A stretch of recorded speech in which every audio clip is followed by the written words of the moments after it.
আমি বলবো তুমি যখন রিয়াল মাদ্রিদের মতো একটা টিমের এগেনস্টে যাচ্ছ, তুমি চ্যাম্পিয়ন্স লিগ ফাইনাল খেলতেছো, তুমি কোনো ফ্রেন্ডলি ম্যাচ খেলতেছো না, তুমি কোনো চ্যারিটি ম্যাচ খেলতেছো না, you have to take those chances, you have to make them count. Totally on Dortmund যে ওরা খেলাটা ওইখানে কিল করতে পারে। আমরা কিছু পাসেস আমরা দেখতে পেয়েছিলাম যে line breaking passes, and Real were like really found out যে সেকেন্ড লাইনটা নন এক্সিস্টেন্ট হয়ে গিয়েছিল। তো দিস ওয়ার ভেরি স্মার্ট টুইকস।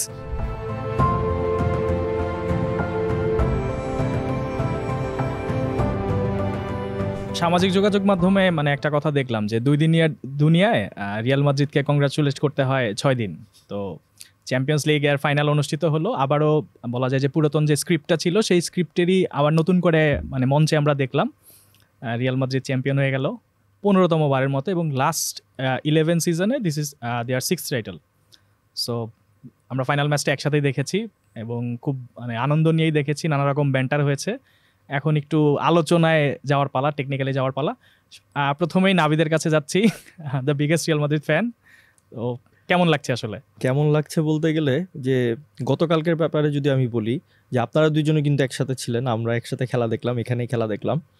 তো প্রথম 45 মিনিটের পর, ফার্স্ট হাফের পরে আপনারা আমাকে অনেক কিছুই বলছেন যে আগামীকালকে আমি বলছিলাম যে আমি হয়তো পডকাস্টে আসবো না, রিয়াল মাদ্রিদ যদি হেরে যায় তাহলে আমার টেনে ধরেও আনা যাবে না, আমি আসবো না। আর আপনাদের ইহা ছিল হচ্ছে যেভাবে হোক আমি নিয়ে আসবো, আর নিয়ে এসে আপনাকে ওইখানে বসিয়ে রেখে অপদস্থ করা হবে। হ্যাঁ, অপদস্থ করা হবে, অপমান করা হবে।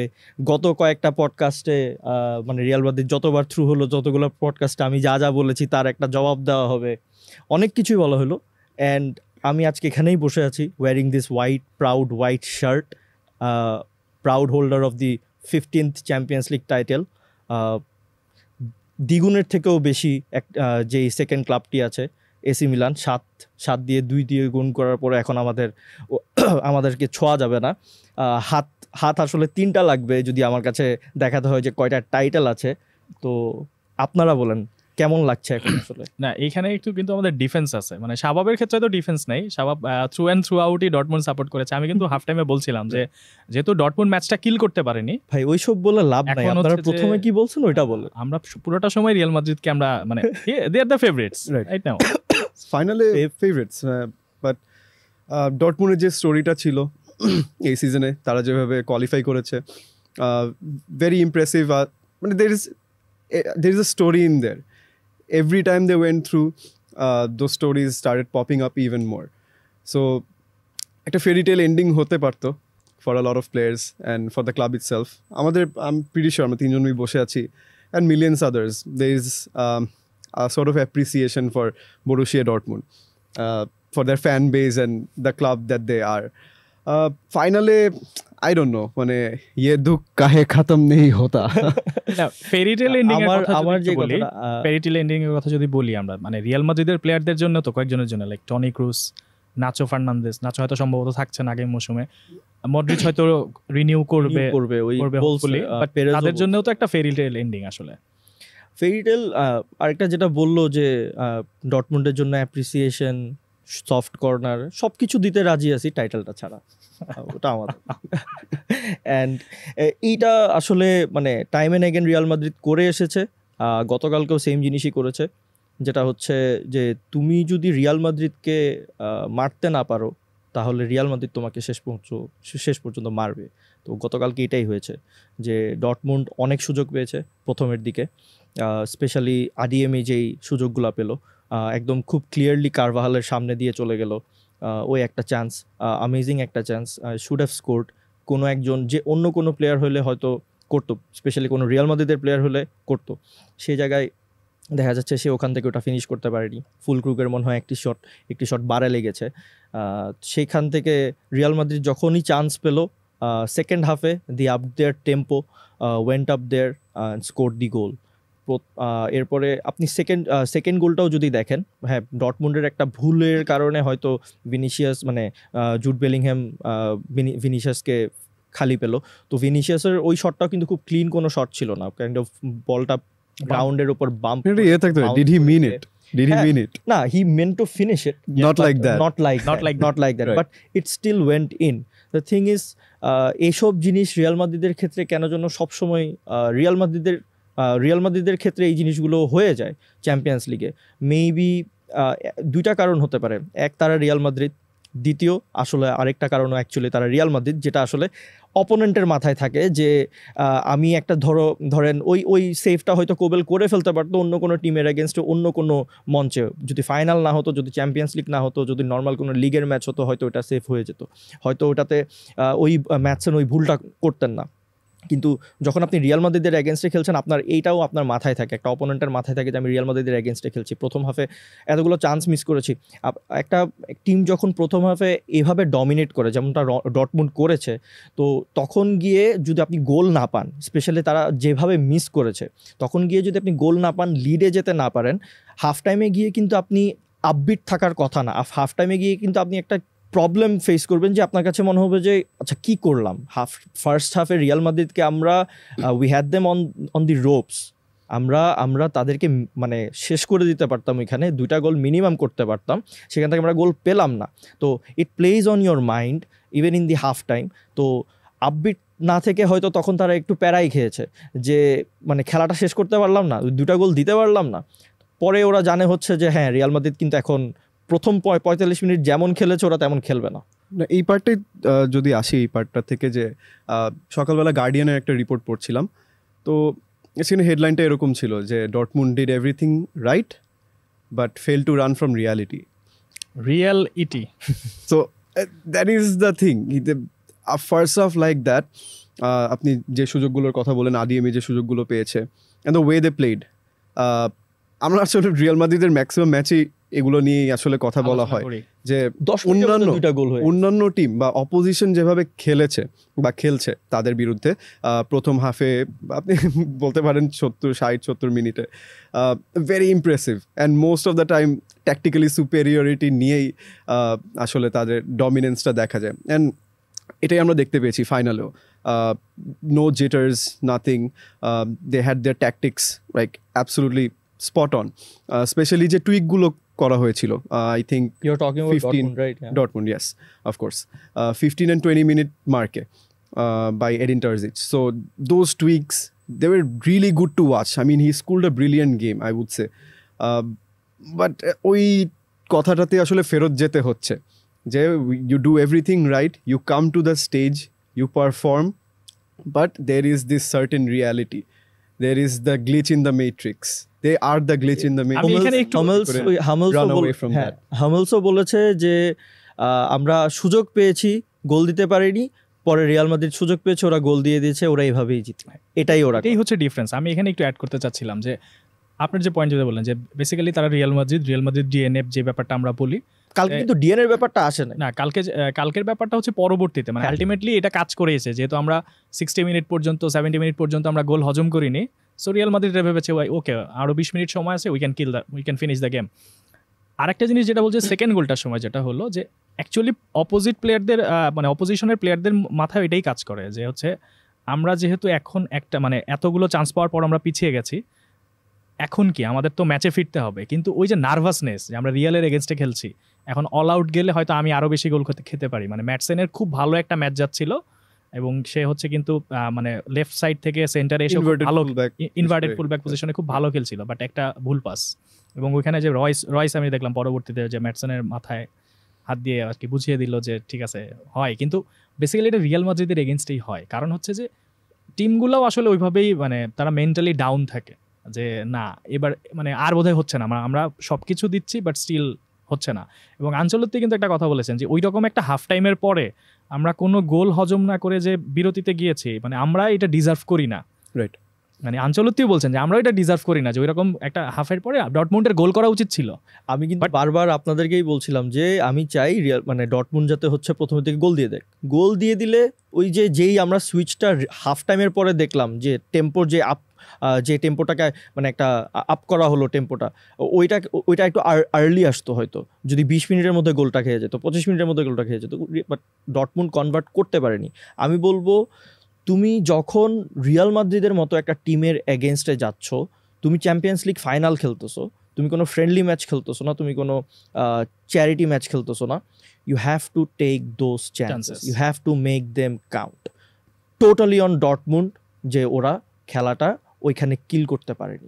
সেকেন্ড গোলের Totally on them. সেকেন্ড গোলের ওরা দেখা যাচ্ছিল যে tactically, আপনার কিক অফ থেকে অত নিকলাস ফুলক্রুগ জাস্ট সবাইকে একটু উজ্জীবিত করার চেষ্টা করছিলেন হয়তো বলে যে boys come on, but the rest of the players you could see Marco Reus looking towards the heavens, you could see some of the other players on their knees, on their I mean totally distraught and dejected. So they knew what was going to happen yet again, just something they have seen so many times. It is also happening to them in the final. So এটাই বলছিলাম যে একই রকম একটা script, মানে আমার কাছে মনে হয়েছে যে একটা স্ক্রিপ্টেরই আমরা নানা রকম ভাবে দেখছি আর কি, বাট স্ক্রিপ্টটা দ্য সেম ওল্ড স্টোরি আর কি। ফার্স্ট হাফের ব্যাপারটা যেটা বললেন, ডটমুন্ডকে I will give all the credit that they deserves, but কথা হচ্ছে যে লাস্ট মোমেন্টে গিয়ে গোলটা করতে পারলো না, ওটা আলাদা বিষয়। সেইখানে আসলে মানে কোর্তোয়া যে 95% অফ দ্য সিজন মিস করেছে ইনজুরির কারণে, আমার কাছে I was sceptical about him. আমার কাছে সন্দেহ ছিল যে কোর্তোয়াকে এত বড় একটা ম্যাচে যদি নামিয়ে দেওয়া হয়, যেটা হয়তো হয়েছে লুনিন অসুস্থ থাকার কারণে, বা কার্লো আনচেলত্তির নিজের আর একটা প্ল্যান ছিল যে আমার best keeper in the world is back with me, আমি তাকেই খেলাবো। তার আগের লা লিগাতে তাকে 5 ম্যাচের মধ্যে 4টা ম্যাচই তাকে খেলিয়েছে। So all this indications were that, তার প্লাস হচ্ছে লুনিনের একটা অসুস্থতা ছিল। তো সেইখান থেকে কোর্তোয়া স্টার্ট করেছে এবং সেটা বলেও দিয়েছিল, ইঙ্গিতও দিয়েছিল যে হ্যাঁ কোর্তোয়া স্টার্ট করবে। তো আমি তখন খুব সন্দেহের মধ্যে ছিলাম যে মানে কোর্তোয়াকে যদি স্টার্ট করায়, আল্লাহ না করুক যে এডার মিলিটাও আসার পরে ভিয়ারিয়ালের এগেন্সে যেমন খেলেছে, একটা মানুষ যখন সিজনের অনেকটুকু মিস করবে এমন একটা পারফরমেন্স তার যে কোনো একদিন যেতেই পারে। আমার কাছে এটাই ছিল যে আল্লাহ না করুক ওর যদি এরকম সময় যায় ফাইনালটা যেতেই পারে। তো but he was solid back there. কয়েকটা এমন মিস ছিল, মানে ডিফেন্ডাররা ফাম্বল করছে, ওখান থেকে গিয়ে ও বলগুলো গ্র্যাব করে রাখছে। আদিয়েমের যে সেকেন্ড শটটা সে লেফট পায়ে নিয়েছে, ওইটাও যেভাবে ও সেভ করলো, প্লাস কয়েকটা এরপরে সাবিৎজারের মনে হয় একটা দূরের থেকে শট, সেটাকে হচ্ছে হি প্যারিড ইট আউট, ওইটা বাইরে পাঠিয়ে দিয়েছে। অ্যান্ড দেন অন্যান্য যেসব সেভগুলো, প্রতিটা জিনিসই কোর্তোয়া স্টুড টল। আমার কাছে মনে হয় যে এমন একটা মানুষ, এটা শুধু রিয়াল মাদ্রিদের প্লেয়ারদের ক্ষেত্রেই সম্ভব, যে আমি যখনই আসছি যেভাবেই আসছি আমি আমার মানে একদম পিক লেভেলেই মানে দিব, specially when it's the Champions League, specially when it's a final. গতকালকে সহ টানা 9টা ফাইনাল তারা জিতে গেছে। 43 বছর আগে তারা ফাইনাল হেরেছে। টোটাল 18টা ফাইনালের মধ্যে 15টা জিতেছে, 3টা হেরেছে। তো সে জায়গায় আসলে বলা যায় যে মানে আপনি যখন মাদ্রিদের জার্সিটা গায়ে দিয়ে নামবেন, আপনার মানে অটোমেটিক্যালি আপনার বেস্টটা আসলে চলে আসবে, মানে একদম গ্র্যান্ডেস্ট অফ স্টেজে আপনার অটোমেটিক্যালি আপনার বেস্টটা আপনার মধ্যে। এইটা কিন্তু বাকিদের উপর একটা ইফেক্ট ফেলে, তাই না? কারণ কোর্তোয়া 95% অফ সিজনে ছিলেন না, তিনি যখন ফাইনালের মঞ্চে এরকম একটা পারফরমেন্স দেখান, তো বাকিদের উপরে আচ্ছা ঠিক আছে আমাদের তো গোল পোস্ট থাকতেছে, এরকম ভাবে গোল হবে না। তো এই যে মানে ইমোশনটা কিন্তু তখন সবার মধ্যে আসলে ছড়ায় যায়, কনফিডেন্সটা মানে চলে যায় সবার মধ্যে। তো মানে আর একটা জিনিস যেটা বলতে চাচ্ছি যে টনি ক্রুসের কথা অবশ্যই বলতে হয়, এবং ফাইনালের মঞ্চেও যেটা হচ্ছে যে খুব সুন্দর একটা বিদায় হলো, তার কর্নার থেকে কিন্তু ফার্স্ট গোলটা পায় কারভাহালের হেডে, এবং Toni Kroos also had a couple of very good free kicks. একদম সেকেন্ড হাফে, especially the first oneটা অ্যামেজিং ছিল। হ্যাঁ, and Kobel got to give credit to Kobel for pushing that out. That was something Top very corner ছিল brilliant. এখন মানে Tony ক্রুসকে আর দেখা যাবে না রিয়াল মাদ্রিদের জার্সি, মানে এখনকার যে সিচুয়েশনটা। এবং পেরেস কিন্তু বলেছেন যে টনি ক্রুসকে হচ্ছে কন্ট্রাক্ট অফার করা হয়েছিল, কিন্তু সেটা তিনি নেননি। আনচেলত্তি এখনো বলেছে যে কোনো কারণে যদি টনি ক্রুস তার ডিসিশনটা যদি চেঞ্জ করতে চায়, তাহলে হচ্ছে যে the doors are always open for him. So মাত্র 34 বছর বয়স, তার উপর 34 বছর, হ্যাঁ হয়তো ফুটবলে অনেক বেশি বয়স আমাদের কাছে এখন লাগে না, কেননা মেসি আর রোনালদো যেভাবে খেলে গিয়েছে, আরও আমরা এর মধ্যে যে জলাতান ইব্রাহিমোভিচকে দেখেছি, তো ওরা যেভাবে এইজকে ডিফাই করে তারা বারবার প্রুভ করেছে হচ্ছে যে বয়স একটি সংখ্যা মাত্র। তো সেখান থেকে যেভাবে মানে আমাদের একটা পারসেপশন চলে আসতে পারে যে হ্যাঁ, বাট 34 বছরে ফুটবলে অনেকটুকু মানে অনেক চ্যালেঞ্জিং একটা গেম, 90 মিনিট আপনার কাছে দৌড়াতে হয়, বাট স্টিল আমার কাছে মনে হয় পারফরমেন্স ওয়াইজও Kroos is one of the best, মানে the best in his position. আমরা এটা নিয়ে কথা বলছিলাম যে রিয়াল মাদ্রিদের যে পজিশন ওয়াইজ যে প্লেয়ারগুলো আছে, perhaps they are not the best at their positions. There are lot of players who are not the best. মানে আপনি মডরিচের কথাও বলছিলাম যে ইভেন মডরিচের কথা চিন্তা করলেও আমাদের 3জন কন্টেন্ডার চলে আসতে পারে রাইট ব্যাকে। হ্যাঁ না মডরিচ, ও আচ্ছা, ও হ্যাঁ মডরিচ অ্যান্ড কারভাহাল তো definitely I don't think he is nowhere near the best. আপনি যদি টপ 5ও চিন্তা করেন রাইট ব্যাকে, he'd struggle to make that list. Mendy, of course, you guys say that he's not the best. So there is this team effort, and ওখান থেকে হয়তো Toni Kroos একটু ব্যতিক্রম। তার রোলটা এই টিমে, সে যে রোলটা পালন করছে সেইখানে হয়তো সে বেস্ট। আবার এই সিমিলার রোলটা যদি সে অন্য কোনো টিমে খেলতে যায়, সে হয়তো সেমটা দিতে পারবে না, he might be exposed. So a lot of credit has to be given to the team, how they help each other. Like you will see a lot of times a lot of players not being at their best in a match, but the others pull through and they eventually as a collective they come through, they manage to bring the victory home. তুমি যেটা বললা যে যেমন আপনি একটা জিনিস চিন্তা করেন, মানে আপনি যদি শুধু সংখ্যার দিক থেকেও বিবেচনা করেন তখন আপনার কাছে মনে হবে যে আচ্ছা মানে কি বলতেছি, কি দেখতেছি এখানে। টনি ক্রুস 6টা চ্যাম্পিয়ন্স লিগ, তার সাথে আছে হচ্ছে লুকা মডরিচ, ডানি কারভাহাল আর নাচো ফার্নান্দেস। তো Nacho is not the best CB, Nacho হইতেছে হচ্ছে যে আমাদেরও ব্যাকআপ চয়েস না, আমাদেরও ব্যাকআপ সিবি। এটার মিলিটাও যদি পুরো সিজন খেলে যেত, ভালো পারফর্ম করে যেত, নাচোকে হয়তো আমরা ফাইনালে মানে স্টার্টই করতো না সে। বাট তারও 6টা চ্যাম্পিয়ন্স লিগ। পৃথিবীর প্লেয়ারদের মানে টপ রেটেড প্লেয়ারদের ইচ্ছা থাকে আমি একটা চ্যাম্পিয়ন্স লিগ জিতবো, একটা বিশ্বকাপ জিতবো। দ্য গ্রেট রোনালদো, তার কোনো চ্যাম্পিয়ন্স লিগ নাই। জলাতান ইব্রাহিমোভিচ চ্যাম্পিয়ন্স লিগ নাই। তো সেখান থেকে এই প্লেয়ারগুলার 6টা করে চ্যাম্পিয়ন্স লিগ আছে। 11 বছরে দেখেন ক্রুসই মাত্র ওই যে সেন্টার মিডফিল্ড যে পজিশনটা, ওই পজিশনটাতে হয়তো he is the best. But Luka মডরিচের এগেনস্ট আপনি বলতে পারেন যে ওইদিকে কেভিন ডি ব্রায়ান আছে, আরও অনেক প্লেয়ার আছে যারা হচ্ছে যে probably will give Luka Modric a run for his money to be the best in a team. হ্যাঁ, কারভাহাল নোয়ের মানে হ্যাঁ ও যেটা বলছে যে হয়তো প্রথম 5টাতে আমার কাছে মনে হয় প্রথম 5 না প্রথম 3টাতে থাকবে, but not the best, obviously not the best. ওখানে হাকিমি আছে, এরপরে কাইল ওয়াকার আছে, জেমস আছে। তো সেই জায়গায়ও মানে কারভাহাল বেস্ট না। এরপর নাচো তো অবভিয়াসলি না। তো তাদের যখন আপনি ওই ট্রফি ক্যাবিনেটটা দেখেন যে 6টা চ্যাম্পিয়ন্স লিগ তারা জিতে গেছে, হয়তো রিয়াল মাদ্রিদকে তারাই জিতিয়েছে এবং রিয়াল মাদ্রিদের হয়ে খেলেছে বলেই জিততে পেরেছে। So that was part of my point. Exactly how you put it, like perfectly put it. It's about that particular group of players managed by this Don. So that is, I don't know, one of the greatest stories, greatest phases in world football like ever.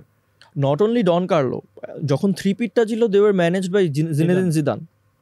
তো আমার কাছে কেন জানি মনে হয় যে মানে Real মাদ্রিদের হয়ে তুমি যদি যখন খেলবা তোমার লেভেলটা আসলে তোমার এইমটা আসলে এইখানে থাকে না, তোমার এইমটা থাকে এইখানে যে আমার এইম এইখানে। সো তখন গিয়ে জিনিসটা হয়ে যায়। আমি ইট ডাজন্ট ম্যাটার যে আপনি কি ওই জায়গায় আপনি ওই পজিশনে বেস্ট কিনা, বাট আপনি যখন একটা টুর্নামেন্টে আছেন তখন গিয়ে হচ্ছে যে দেখা যায় যে বেস্টটা তারা নিজেদের মধ্যে থেকে বের করে নিয়ে আসে। So that's what happens. এইটাই যে মানে অন্যদের থেকে রিয়াল মাদ্রিদের ডিফারেন্সটা বোধহয় এখানে যে রিয়াল মাদ্রিদ ফাইনালে আসে জেতার জন্যই, মানে হারার ব্যাপারটা বোধহয় তাদের মাথায় কাজ করে না। আমরা ফাইনালে এসেছি, সো আমরা ট্রফি নিয়েই বাড়িতে ফিরবো। তাদের ট্রেনিং এর কিছু ক্লিপস দেখেছিলাম যে মানে the casualness of their training. মানে they're so chilled on the pitch before the start of the match, and সেখানে বেলিংহ্যামেরও একটা রিচুয়াল আছে যে he'll have his AirPods on with his travel kit and he'll walk across the ground, he'll say hi to the fans, he'll just absorb the moment in, and then you see the other players, they're practicing shots, পিছনে হয়তো 3-4 জন দাঁড়িয়ে আছে, খুবই entertaining একটা মুডে থাকে, একটা child একটা মুডে থাকে, just practicing random shots, and you see Carlo Ancelotti is just strolling about. So you see how they show up to match days and particularly finals. Not only how they show up on the match days, even during the games. For example, আমাদের কাছে ওই যে মানে ওই জিনিসটা ওই ভিডিওটা বারবার আসে এখনো। আমার একজন ফ্রেন্ড লিস্টে একজন সে শেয়ার দিল যে 2 বছর হয়ে গেল আমরা এখনো জানতে পারি না যে 3-2 হারছে এমন একটা টিম তখন কেন ক্যাসেমিরো বেনজেমা ম্যানচেস্টার সিটির এগেনস্টে 3-2 হারছে টিম, তখন কেন ক্যাসেমিরো বেনজেমা ওরা হচ্ছে হাসাহাসি করছে মাঠের মাঝখানে? ওদের মধ্যে কি চলতেছিল? ওরা যে আসলে কি বলছে? It's been 2 years and we still don't know, and it's been 2 years we still don't know how Real Madrid won that Champions League. আমরা 2022-এর কথা বলছিলাম, হ্যাঁ, যেবার তারা পিএসজি, ম্যানচেস্টার সিটি এবং হচ্ছে গিয়ে চেলসি কোয়ালিফাই করে, এরপর ফাইনালে লিভারপুল। মানে ওই সিজনটাও কিন্তু খুবই অসাধারণ ছিল এবং এইবারেরটাও আসলে কম না, কারণ হচ্ছে যে সিটির এগেনস্টে তারা যে পরিমাণ মানে তাদেরকে ফাইট করতে হয়েছে, বায়ার্নের এগেনস্টে, ইভেন ডটমুন্ডের এগেনস্টেও আমরা যদি বলি, মানে ফার্স্ট হাফের যে পারফরমেন্সটা বলি, তো ডটমুন্ডের কথা যদি বলতে চাই, আরও একবার একটা হার্টব্রেক স্টোরি। একটাই ট্রফি 1997-এ, লাস্ট টাইম ওয়েম্বলিতে হেরেছিল 2013 সালে, 11 বছর পর আবার হার। But with Jurgen Klopp in the house as well. হ্যাঁ, তখন হচ্ছে, এবং ইউর্গেন ক্লপ 12 ফাইনালে কোচ ছিলেন ইউর্গেন ক্লপ, কালকে উনি মাঠে ছিলেন, এবং রয়েস বিদায় নিচ্ছেন ডটমুন্ড থেকে। সো আরও একবার ট্র্যাজিক হিরো যদি আমরা বলতে পারি আর কি তাকে, এবং মানে শেষ পর্যন্ত শিরোপাটা জেতা হলো না। তো রয়েসের বিদায়টা যদি আমরা একটু আলোচনা করছি, এবং মাঠে কিন্তু মানে যতক্ষণ তিনি ছিলেন মানে প্রভাব বিস্তার করার মতো কিন্তু কোনো পারফরমেন্স তার কাছ থেকে আসেনি। ইভেন একটা আমরা বলছিলাম যে খেলা দেখে বলছিলাম যে একটা খুবই লুজ একটা পাস ছিল, যে পজিশন দিয়ে দেওয়া হয়েছিল, পরে আমরা ভাবছিলাম যে রায়ারসন, পরে দেখলাম না, লেফট সাইডে তো রায়ারসন নাই, so it's Marco Reus straight after coming on. He didn't add much to the game. So আপনি যদি আলিমের কথা বলেন, he always had that raw pace, he always had that রোলটা খুব ক্লিয়ার ছিল, he just did not have the finesse, and he's still raw, he's young. Bundesliga সিজনেও তার খুব একটা ভালো যায়নি এই রিসেন্ট সিজনটা, লেটেস্ট সিজনটা, বিকজ অফ দ্যাট রনেস। ফিনিশিংটাও আমরা আসলে ওইভাবে সেই অর্থে দেখতে পারিনি। রিপ্লেস করার পরে যখন রয়েস আসলো, তো তার থেকে আসলে স্পেশাল কিছু ধারে কাছেও আমরা কিছু দেখতে পারিনি। So I think underperforming players এরাই আই গেস ছিল, মানে Marco Reus in the final. So that is a little sad for the fans, at least fans of Marco Reus. I don't know, in millions আছে, I hope so. But ডটমুন্ডের overall team performance নিয়ে যদি আসি, under performing players আপনি খুব একটা পাবেন না। হয়তো রায়ারসন and Royce, they could compete. First half-এর ব্যাপারটা যদি আসি, it was brilliant to see how they adapted. Kroos যখন এখানে একটা ডিবেট চলছিল যে ক্রুজ কি ডিপেস্ট লাইং মিডফিল্ডার হিসেবে খেলবে, like he has been doing, নাকি with the presence of Camavinga Camavinga সেই রোলটাতে যাবে। কিন্তু আসলে আমরা দেখতে পেরেছি যে খেলবে, হ্যাঁ, কিন্তু আসলে ওই ব্যাপারটা হয়নি প্রথম হাফে, because Kroos was playing alongside the centre backs, 3-man backline হয়ে গিয়েছিল। সো তার ক্রিয়েটিভ ইনফ্লুয়েন্সটা বা ইনসাইসিভনেসটা আমরা সেই অর্থে আমরা পিচের উপরের ভাগে আমরা দেখতে পারিনি। সো দ্যাট প্লেড, তারা কিন্তু পজিশনও রেখেছিল ইয়ার থেকে বেশি, ডটমুন্ডের থেকে বেশি পজিশন রেখেছিল, কিন্তু ইনসাইসিভ কিছু আমরা দেখতে পাচ্ছিলাম না। আমরা পরেই বলছিলাম ফার্স্ট হাফের শেষে যে Dortmund did not even allow Madrid the sniff, they were that good. দুইটা লেফট ফুটেড শট ছিল, একটা মনে হয় ওই ফেডে ভালভার্দের থেকে, আর একটা ভিনিসিয়াসের কাছে, এছাড়া তেমন আর কিছু ছিল না। জাস্ট ভুলে যাবো একটু বলে নেই, তার মানে হচ্ছে যে মানে আমার কাছে ওর কথা শুনে মনে হচ্ছিল যে রিয়াল মাদ্রিদের আসলে ফুল 90 মিনিট খেলার দরকার হয় না, লাইক 20 মিনিটস এনাফ, 10 মিনিটের মধ্যে 30 মিনিটস এনাফ। মানে সেকেন্ড হাফে যদি শুরু করি, সেকেন্ড হাফে রিয়াল খুব ভালো মতো শুরু করেছে, তারপরে আবার ডটমুন্ড একটু মানে টার্ন ব্যাক করার চেষ্টা করছিল, কিন্তু লাস্ট আবার 20 মিনিটসে জাস্ট রিয়াল মাদ্রিদের অ্যাটাকের পর অ্যাটাক। এর আগে একটা ওই ডটমুন্ডের ইন্টারেস্টিং পার্টটা একটু বলতে হয়, যে তারা যে টুইকটা করেছিল প্রথম হাফে, এমরে চ্যান আমরা জানি হচ্ছে লোন পিভট, সিঙ্গেল পিভট হিসেবে খেলেন। তো Real were very smart in the first 20 minutes or so. So they were really trying to isolate Emre Can, and with their presses তারা অনেক সময় নিউমেরিক্যাল অ্যাডভান্টেজ গেইন করে ফেলেছিল। আমরা অনেকগুলো ম্যাচই দেখেছি যে রিয়ালের যে ইনিশিয়াল প্রেসটা খুব অ্যাগ্রেসিভ হয়, and then as we progress more into the game it fades off. Maybe that is how they retain all their stamina for the last 20 minutes. But ওইটা একটা ইন্টারেস্টিং একটা পয়েন্ট ছিল। অ্যান্ড দেন টার্জিচ, ওই এমরে চ্যান যখন একটু injury হয়, তখন তার একটু হেল্প দরকার পড়ে, তখন সে টুইকটা করে, অ্যান্ড টুইকটা was very interesting. In a final আপনি just like that you make that tweak and it impacts the whole game, the whole half. So সে যেই কাজটা করেছিলেন সেটা হচ্ছে ইয়েন ম্যাথসেনকে ইনভার্টেড ফুলব্যাক হিসেবে খেলানো। সো অ্যালংসাইড মার্সেল সাবিৎসার। সো এখন দেখা যায় যে তারা দুইজন পিভট নিয়ে খেলছে। এটা মেইন প্রবলেমটা, এটা একটা প্রবলেম সলিউশন ছিল। মেইন প্রবলেমটা আসলে আসে যখন লেফট সাইডে আপনি ডটমুন্ডের রাইট সাইডে অ্যান্ড রিয়ালের লেফট সাইডে ভিনি আর রায়ারসনের ম্যাচ আপটা হয়। আই ডোন্ট নো রায়ারসন স্ট্যাটস কি বলে, আই ডোন্ট নো।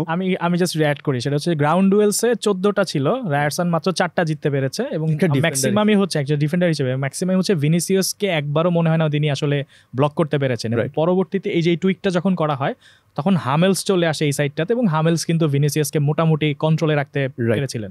ওই চ্যানের ব্যাপারটাই আসে, চ্যানও অনেক সিমিলার টু ক্রুজ। উনি হচ্ছে 3-man ব্যাক লাইন ক্রিয়েট করে ফেলে, সেন্টার ব্যাকদের সাথে এসে খেলে। অ্যান্ড সেটার কারণে যেটা সলভ করা গিয়েছিল সেটা হচ্ছে রায়ারসন এখন খুব উপরের দিকে খেলতে পারছিলেন, কারণ তার পিছনে হচ্ছে মিডফিল্ডটা হেভি হয়ে গেছে। হুমেলস মিডফিল্ড অবভিয়াসলি হেভি হয়ে গেছিলো, আর হুমেলস হচ্ছে ওই দিকটা খুব ভালো সামাল দিচ্ছিলেন। আর ভিনির ক্ষেত্রে যেটা হয়েছে যে সে যখন দেখছে যে এক হচ্ছে স্যানচো আছে, আবার রায়ারসনও উপরের দিকে খেলছে, তো এখন he has to make a decision যে সে তো আর একটা দুইজনকে স্যাক্রিফাইস করে সে উপরের ভাগে খেলতে পারবে না। তো ফার্স্ট হাফে আমরা এটা খুব ভালো মতো দেখতে পেয়েছিলাম। অ্যান্ড তারপর হচ্ছে ম্যাথসেনের ইন্টিগ্রেশনটা into the midfield, that really loaded the midfield, and সেটা অ্যালাউ করেছে জুলিয়ান ব্রান্ডকে একটু উপরে খেলার জন্য। অ্যান্ড আমরা কিছু পাসেস আমরা দেখতে পেয়েছিলাম যে line breaking passes, and Real were like really found out যে সেকেন্ড লাইনটা নন এক্সিস্টেন্ট হয়ে গিয়েছিল। তো this were very smart tweaks. And second হাফে আসলে এটা অ্যাপ্লিকেশনটা আমরা সেই অর্থে দেখতে পারি। এখানে আমার একটাই আছে যে ও তো এতক্ষণ he was talking about the tactical genius that Terzic pulled off first হাফে।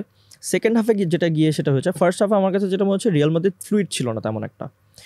ক্রুজ ডিপ লাইনে গিয়েই খেলে, ওই লেফট ব্যাকের পজিশনটাতে চলে আসে, ফার্লান মেন্ডি উপরে চলে যায়।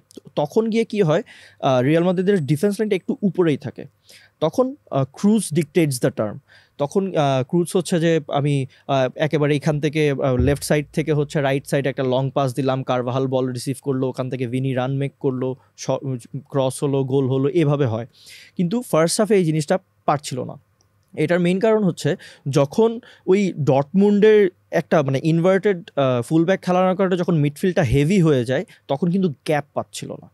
সেকেন্ড হাফে গিয়ে I don't know what Ancelotti told or ওদের মাথায় কি চলেছে বা কি করেছে, বাট সেকেন্ড হাফে এসে যেটা দেখলাম সেটা হচ্ছে ক্রুজ সেম জায়গায় আছে, but Real Madrid were pressing.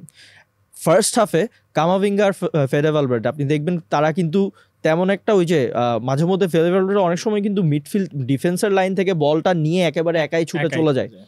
Second হাফে ওরকম কিছু হয় নাই, বাট কামাভিঙ্গার ফেডে ভালভার্দে আরেকটু প্রেস করেছে। তো দ্যাট মেড ক্রুজ মানে that gave Kroos a lot of options to pick his passes. And কামাভিঙ্গাকে আমরা দেখেছি কিন্তু শটও নিয়েছে, ওটা খুব ভালো একটা শটও ছিল যেটা কোবেলের কাছে সেভ করতে হয়েছে। ফেডে ভালভার্দে তো ফার্স্ট থেকেই ছিল এবং ফেডে ভালভার্দে উপরে উঠছে, তখন গিয়ে হচ্ছে যে ডটমুন্ডের ওই অনেকগুলো গ্যাপ, অনেকগুলো স্পেস ক্রিয়েট করা গিয়েছে, সেই কারণেই কিন্তু গোলগুলো হয়েছে। হ্যাঁ, সেট পিস থেকে গোল হয়েছে, বাট সেট পিসগুলো আর্ন করার ক্ষেত্রে কিন্তু এইগুলো সেট পিস যখনই এর আগেও আরেকটা সেট পিস আর্ন করা হয়েছে যেটা হচ্ছে কারভাহালেরই একটা হেড জাস্ট উপর দিয়ে চলে গেছে, কাইন্ড অফ সিমিলার হেড যেটা গোল হয়েছে, ওই সেম জিনিসটা উপরে চলে গেছে। সেকেন্ড টাইম যখন মানে ওই কর্নারটা নিচ্ছে আপনিই বলছিলেন যে গোল হয়ে যাবে, হ্যাঁ গোল হয়ে যাবে এখন, এবং সাথে সাথেই গোল। আমি খুবই অবাক হয়েছে যে জাস্ট ওই কর্নারটা আমার কাছে মনে হয়েছিল যে কর্নারটা ডটমুন্ড না দিলেও পারতো, জাস্ট মানে প্রেসার দিচ্ছিল এবং জাস্ট সাথে সাথে গোল হয়ে গেছে। জাস্ট একটা মিরাকলাস ব্যাপার। এখন ছোট ছোট করে কিছু আলোচনায় যাব, লাইক ভিনিসিয়াসের কথা বলতেই হয়, 2টা ফাইনালে গোল করে ফেলেছেন অলরেডি, এবং যেহেতু তার এইরকম পারফরমেন্স, রিয়াল এত কিছু জিতলো, ব্যালন ডিওর নিয়ে একটা কথা আছে। সো ভিনিসিয়াসের আসলে কি সম্ভব? 32 goals since their last triumph, the most by any player. 32 goal involvements beg your pardon, in Champions League, right, the most by any player. 32 goal involvements, right. So he has been so important for Real even in this season. Group stage e Napoli সাথে গোলটা না হলে, I mean group স্টেজে নাপোলির সাথে হচ্ছে যে Bellingham amazing. বেলিংহ্যামের ব্যাপারে কথা না, বাট ভিনিটা যদি আমি শেষ করি যে কন্টেন্ডার্স যদি আপনি দেখেন, regardless of whatever happens afterwards, I think this will play a big part. অবশ্যই। আমরা আগেও দেখেছি যে champions league perhaps plays the biggest part, unless it's trumped by a World Cup or something, or unless Messi is in the equation. So somehow এখানে দুইটা ব্যাপার আছে. So I always, it made sense to me, the league and the Champions League, of course. This is what you want to win, and this is where you play the best in the world. So Vini, for his performances in every match, whenever Madrid needed someone, he was there, and he is so important to this side. Attacking scheme of things jodi boli, it is so much centered around Vini. Vinicius and his abilities and what he can deliver on the biggest of stages. So that is really brilliant, and he gets my vote regardless of whatever happens with Bellingham in the Euros or whatever happens with Messi in Copa America. ভিনিসিয়াসেরও তো chance আছে, like Copa America যদি Brazil champion হয়ে যায়, so আরেকটা সুযোগ থাকে, right? Vinicius obviously এখন পর্যন্ত দেখে গেলে he is a very good contender, আমি বলবো খুবই front runner right now. But Ballon d'Or অনেক দেরি আছে, ইউরো যেতে হবে, কোপা যেতে হবে, অনেক কিছু ইকুয়েশন আছে। Who would you want the Ballon d'Or to go to? Probably Vini, but wouldn't it be great to see Cruz getting the Ballon d'Or?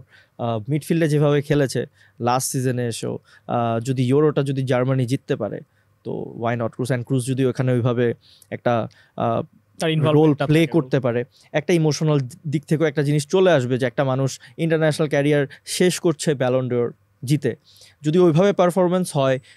তার উপর হচ্ছে যে টনি ক্রুজ তো লা লিগা বলেন, চ্যাম্পিয়ন্স লিগ বলেন বা যাই বলেন, গত 10 বছর ধরে রিয়াল মাদ্রিদে যতদিন খেলেছে, মানে আপনি হাতে গুনতে পারবেন আসলে কয়টা ভুল পাস দিয়েছে।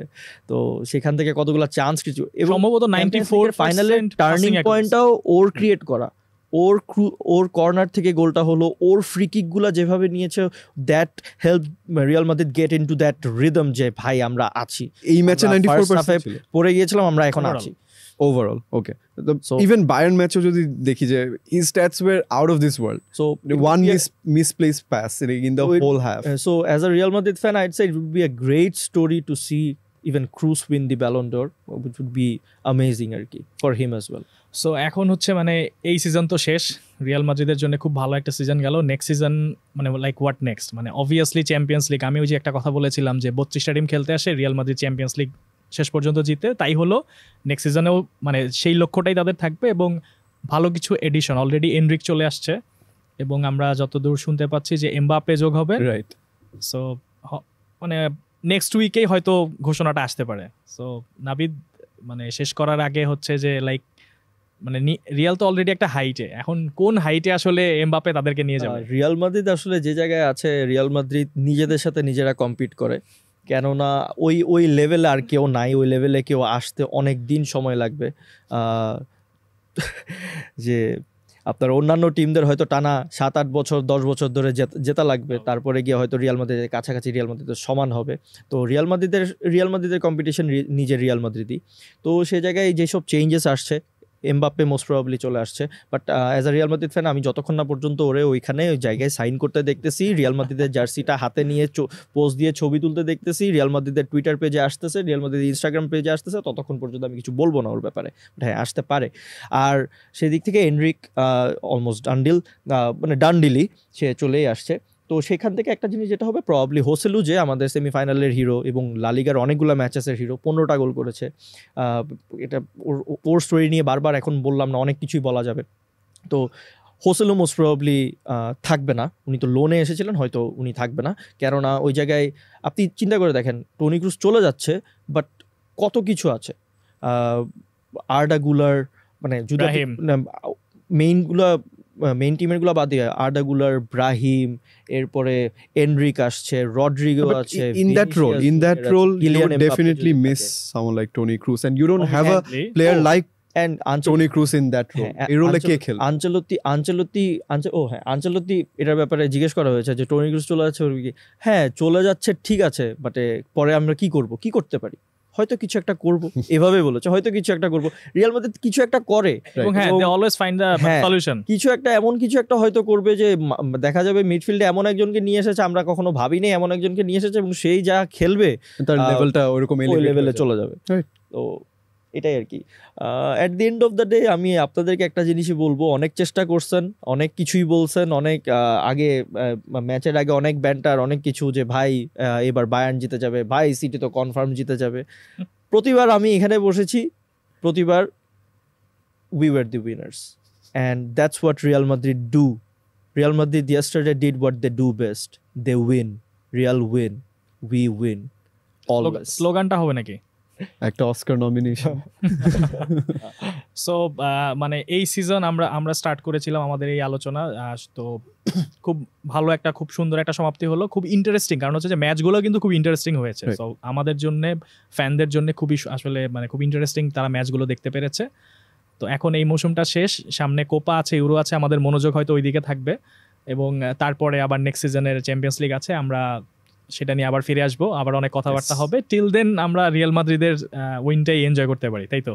এনজয় করবেন আপনারা তো, মানে আমার কাছে মনে হয় যে it must be very frustrating for you guys, season for everyone who are as a football fan, Real Madrid hater. Football fan, as a football fan আমরা তো এটা এনজয় করতে পারি। এখন ফুটবল ফ্যান এতদিন ছিল হচ্ছে আমি ভাই রিয়াল মাদ্রিদকে দমাতে হবে, রিয়াল মাদ্রিদকে থামাতে হবে। সিজন শেষ, ট্রফি চলে গেছে, এখন আমরা নতুন মৌসুমের জন্য আমরা রেডি হচ্ছি।